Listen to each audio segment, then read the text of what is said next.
is happening? Ashley Elizabeth here with AHM Artistry, and today we are talking all about the brand new Pacifica Alight foundation. I shouldn't say brand new because it's been out for a couple weeks, but I've been testing it for you guys, and I had some snafus along the way because I had an incident with another foundation and I had to like hold the brakes on trying new products while my skin healed.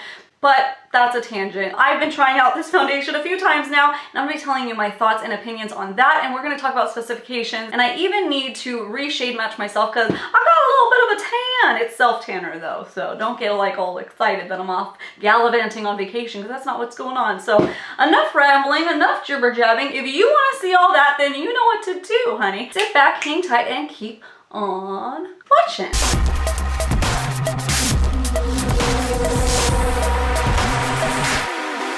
If you happen to hear my French Bulldog snoring, sorry, he has been really sick this week. It's been, you know, some challenges, but he's sleeping next to me because I gotta keep an eye on him, and he's snoring really loud, so don't mind that. Just ignore it and know that there's just a cute doggy laying over there. But let's talk about specifications really quick. Let's talk about specs, baby. Let's talk about you and me. Let's talk about Pacifica Alight foundation. This foundation comes with 0.90 fluid ounces, which is just under the typical amount, which would be like 1 fluid ounce. So just under that, but it only retails for $16. The bottle that it comes in, you guys, feels super luxurious. It is a glass bottle and it feels really nice and sturdy. And then it does have a little pump applicator there for you. First of all, Pacifica really came through with this drugstore foundation. They are offering 30 shades right out the gate. Bada bing, bada boom. Not only is it a lot of shades, it's actually a really good shade range. I'm seeing like 2s in each category. So if there's a medium warm, there's 2 medium warms to offer. So it is a very, very good range. Now, Pacifica was kind enough to actually send this over in PR. So I have all 30 shades here. If you guys want me to do a separate swatch video swatching all those, just let me know and I will, but I don't know how helpful that is on my skin tone to do all the skin tones, like very fair and very dark. I don't know. You guys just let me know if that's something that you need. I'm super, super happy to do it. So a special thank you to Pacifica for sending me these to try out for you guys. This video is not sponsored anyway. They didn't even tell me to make this video. They just wanted me to try it out and see how I like it. And you know that I always like to update you guys. Sorry I didn't get this video out sooner, but you all know what was going on with my face with the Tarte foundation. But I have been trying this foundation and I have some stuff to say. So what Pacifica is saying about their ingredients is it's supposed to be kind of like a skincare meets makeup situation. Some of their feature ingredients are vitamin E, hyaluronic acid, coconut water, brown seaweed, and rose leaf extract. So all of these things are supposed to be really beneficial for the skin and really hydrate the skin. Vitamin E is a super hydrator, and you all know coconut water right there, right? Now a big reason why I wanted to try this foundation right off the bat is because it said non-comedogenic. So I already had these, and when I saw that it was non-comedogenic, I was like, yes, because we all know what happened with the foundation that didn't say that. Oh my goodness, so many pimples everywhere. So we want foundations to be non-comedogenic if we are sensitive to breakouts and irritation and all of that, because it means it doesn't clog the pores. And when your pores are clogged, usually a pimple arrives. And we don't want any more of those over here, or for you either. So it's supposed to be also anti-shine and satin finish, so we'll go over that as you see me applying it. It's formulated without silicone, without formaldehyde, without sulfates. Mineral oil is excluded. Parabens it's free of, and petroleum, no. So it's a nice, healthy, clean foundation. That is really nice. One thing I do want to mention about this foundation is it has a little bit of a scent. It's not like a chemical bad scent or at all. It just smells like almost like a rosy kind of Tahitian flower type of scent. But when I looked at the ingredients on the bottle, it doesn't say fragrance. It says perfume down at the end, but it does say in parentheses natural. So I don't know if that's like an essential oil type of fragrance or just naturally derived. So maybe that might be less of a skin irritant than foundations that actually put in fragrance, you know, which is so weird when they do that, but it does happen quite frequently. So if you are sensitive skin, trying it out, maybe getting a sample or purchase it from somewhere like Ulta where you can return it if you have an issue. To me, it's kind of a strong smell, but it's better than a paint smell. And now that I kind of nailed what the fragrance is, the Tahitian flower, I think it's absolutely beautiful. Something worth noting, because I know some of you guys are very sensitive to smells and fragrances, so I thought I would throw that out there for you, because it doesn't say it's fragrance free, but the way it's listed is that it might be natural. So I don't know. Now, where can you pick up this foundation if you're interested in purchasing it after this video? Well, they are available at most Targets and most Ultas. Both of my stores already had them in stock right away, so that was super awesome. And in fact, Ulta had testers out of this foundation, which is super awesome, super helpful, because we all know how hard it is to find testers of drugstore foundations. Like, impossible. And most of the time we end up with the wrong shade, and it's like great, and then you end up spending just as much as you did if you was high end. But Ulta came through, at least mine. I know Ultas are hit or miss with their testers, but hopefully you can find one at your local store if you're interested. Okay, I think I can like make a specification portion of the video into 20 minutes really if I wanted to, but I need to cut myself off. Let's go ahead now and put some swatches on my face, check it all out, and see what the tea is. Oh, I look so crazy with just my brows done and a tiny top knot. Oh, that's what they would call me in the mid-century, tiny top knot. That'd be my name. God bless us, everyone. I first want to do a new color match for myself because the original shade that I was isn't quite my body shade right now, because I've been using the Loving Hand Self Tanner since I was sent that, and let me tell you, I am loving that stuff, but that's for like a whole different video. But I want to now match it to my body a little bit better, and that's a good opportunity to do some swatches in my shade range so you guys can see that. But you can kind of see, yeah, I'm a little tan on my face. Whoa, none. I didn't use any self tan on my face, so I need to match that. Starting with the 33NL, which is light neutral. This is the one that I had been wearing. I mean, even, I guess I got a little bit of a color, but that is a little light for me right at this moment. So going in with 27WM, this is a warm medium shade. Like, that is a pretty close match to my neck and my face. If you're trying to shade match, you want it to blend away. You don't really want to see it like this. That's too light, and honestly, it's too light for me now. I think I got a little sun. I was at Disneyland. Even though I was wearing SPF, I think I still got a little bit of sun. So now going in with 25WN. So this one is a little bit darker. It's a warm medium. Okay, so I see this one has a lot more pigment. Too dark for my skin tone even right now. I will wait until they're all swatched. Anya, calm down. Now I'm gonna go into the neutral. So this one here is the 26NM, which is neutral medium. See, okay, that's interesting. That one's coming across very yellow. Okay, well this is why swatches help, because what's in the bottle, like honestly everything in the bottle looks the same, but when you put them on skin it's like, no, they are so different. This one is 23NM.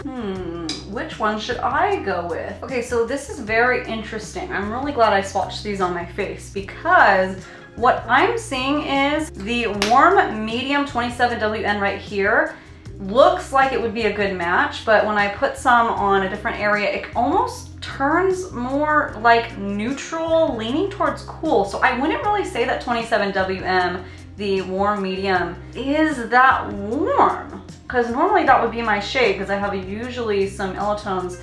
But look at how warm these neutral shades are. This one right here, the 27WM warm medium, that one definitely looks like a warm medium. There's lots of yellow undertones in that. So I was thinking maybe 26NM would be good, but it's almost too yellow, and that's a warm medium. So that makes sense, that's a warm medium. But then this one that I think I'm gonna go with, the 23NM, is a little more neutral, but interesting. Okay.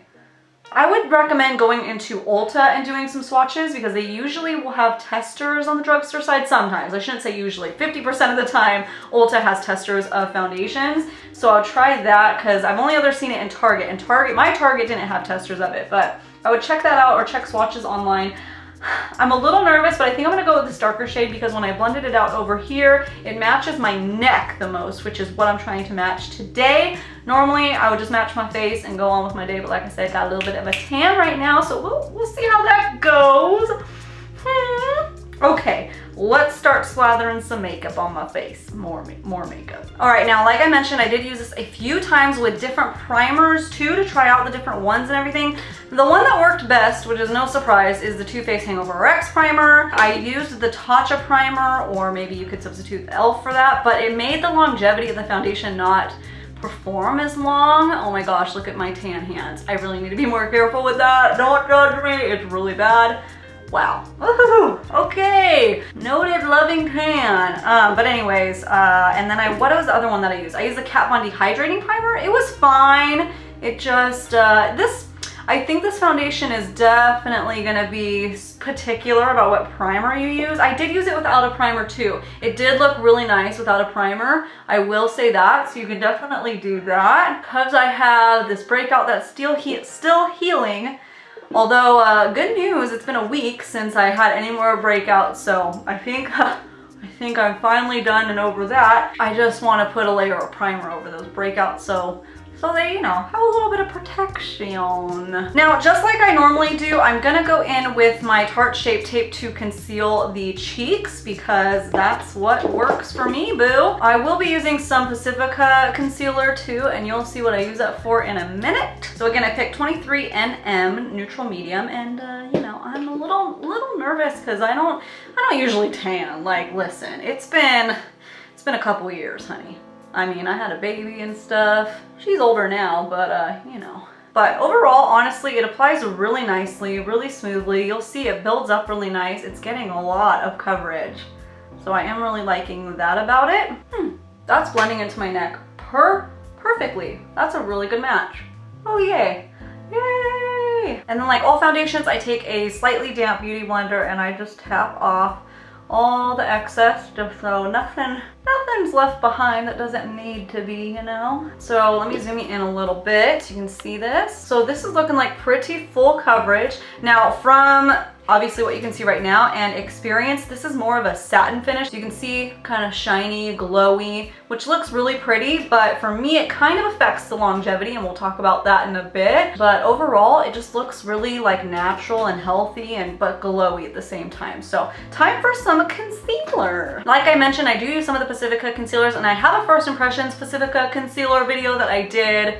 Was it already a month ago now? Oh my gosh. And I have been liking these concealers to cover up my acne. It worked really well for that, so I'm glad I found a use for them, and it came in handy because I need a concealer that matches my skin tone to cover up acne, and I had a lot of these, so that was great. Let's see what shade I am now though. Okay, this one right here, the 14 NM, looks like the best match for this color. So coordinating shades, pretty close. I've just been taking a little bit onto my hand and take my finger, and honestly I have a lot of coverage right now and it's not looking too red now, but when I was really inflamed, this helped a lot get me through it when I had to wear makeup.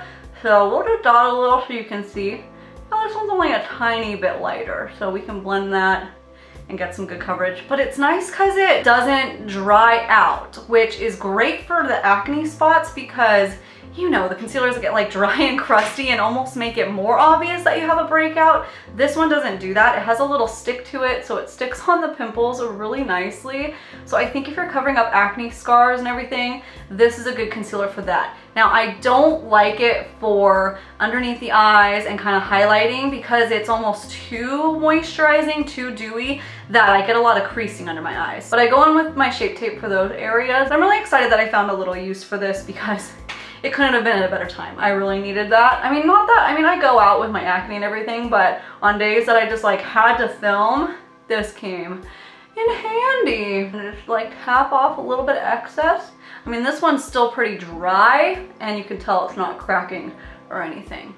So I'm gonna go in with my Shape Tape just everywhere else, and then I'll show you what that looks like before I set it with powder. All right, here we are. Foundation, concealer, all that jazz. So the Shape Tape does mattify it just a tiny bit, so I'm not quite as shiny, but I still definitely have like a healthy glow going on. So let me go ahead and powder up, and then we'll be right back again. Here's everything powdered up. So what I did, because this foundation hasn't been very long wearing for me, I would say around the 6-hour mark things really start kind of getting dewy and everything. So what I did this time is I took the Shape Tape and I powdered my T-zone and under my eyes, and everywhere else I did the Hourglass powder. I know that's like super extra for people, especially because this is a drugstore foundation, but I like to try to make things work to the best of my ability. I'm gonna go ahead and do the rest of my face makeup, and again, I'll show you what that looks like because we like to see it all over here on Age.